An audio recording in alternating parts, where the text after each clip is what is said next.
None but the brave deserve this sort of fare. The World Fair at Brussels, with its aerial passenger cars and the giant structure of the atomium, 335 feet high, dominating the exhibition. Its highly polished surface reflects the surrounding scene, and in its topmost globe, this symbol of the atomic age houses a restaurant. Here, at the usual supersonic prices, nuclear fish and chips may be had. And the place is simply littered with little atomiums.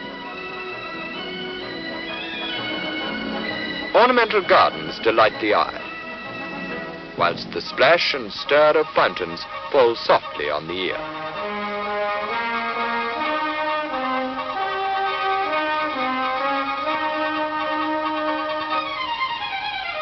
In the exhibition grounds stand the pavilions of the countries of the world. The French pavilion, the Soviet Union, the United States pavilion, and on duty at the British pavilion stands a sentry of the space age, up guards and Atom. Away to the east of Brussels and its fair lie the dark forests of the Ardennes and the watering place of Spa. Quiet squares, cobbled streets, churches, and every attraction for the tourist.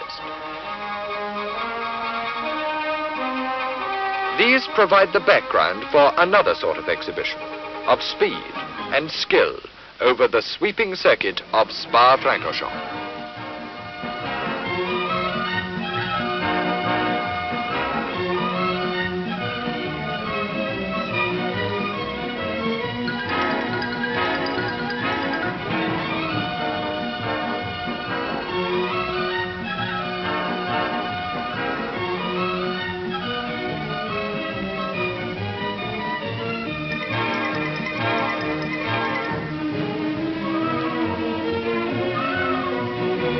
Fourth round in the World Championship, and one by one the stars in their courses gather. Jean Bérard and Sterling Moss, and Von Trips, whilst Harry has his little joke, but Musso and the Ferrari management are immune to any sort of shell shock. Maria Teresa de Filippis talks to Godilla. Ken Kavanagh forsakes 2 wheels for 4. Musso and Collins wait for their Ferraris. The Cooper boys are busy on Salvadore's car. And Sterling Moss stands by as Mr. Vandervelde takes a closer look. Hawthorne talks to Amorotti. His teammate Musso gets ready.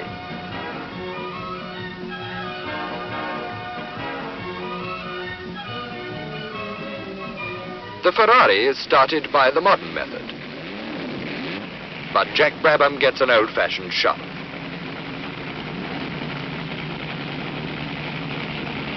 And so does Jean Bérard in the BRM. One after another, the cars set off for training on the 8 3/4 mile circuit. Shell takes out his BRM.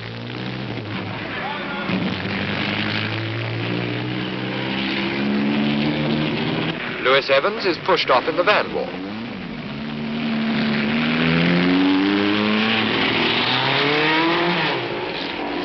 Tony Brooks' similar car has the light alloy disc wheels fitted in place of wire wheels.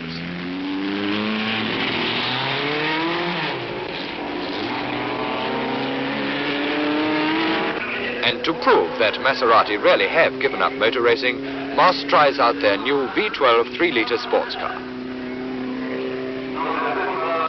Mike Hawthorne sets off into the country. Musso hurries off to join him.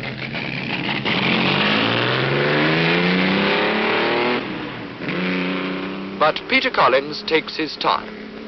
He settles himself in comfortably before he too is pushed away.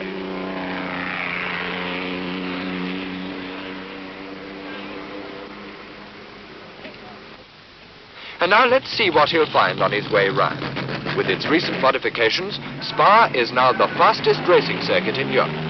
From the pits at the start and finish point, the road goes downhill and left. Then up the Eau Rouge rise to the right-hander, now widened and eased, and with the bumps removed. It It's easier and faster too at the 2-kilometer post, a left-hand curve that leads to a right-hand one at the bottom of the hill just past the bridge.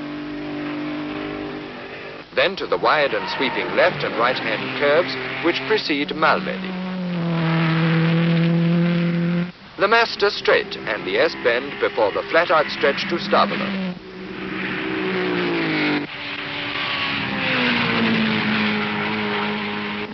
Here the back leg begins, winding on through the left-hand swerve at Blanchimont. On to the hairpin at La Source, and back to the start again. 8 3/4 high-speed miles that take a master like Moss a matter of 3 minutes 57.6 seconds, an average of 132.7 miles an hour.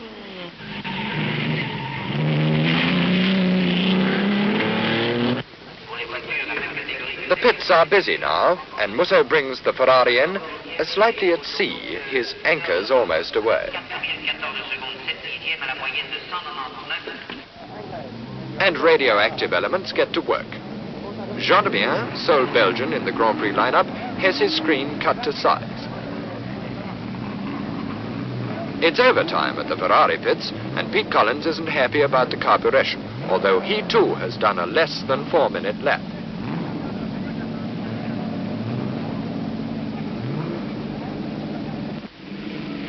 So too has Musso, but not on that one.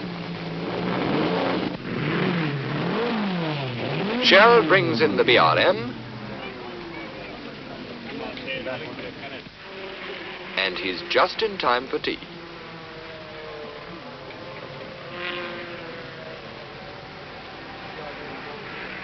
A Maserati mechanic mends a shoe for Bonnier, leaving the matter of a broken prop shaft till later. Quelle horreur, the French would say, or in English, caw. As a Lotus tread is checked, the Van Wall pit flag in Tony Brooks.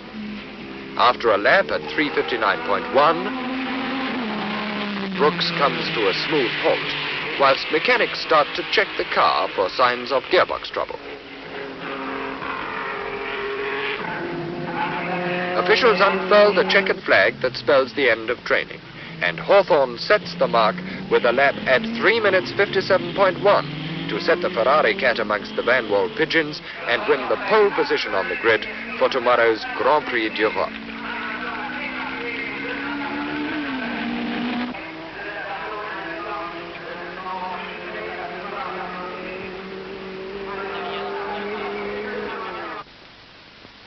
Sunday, June the 15th, and 3 1/4 hours to go.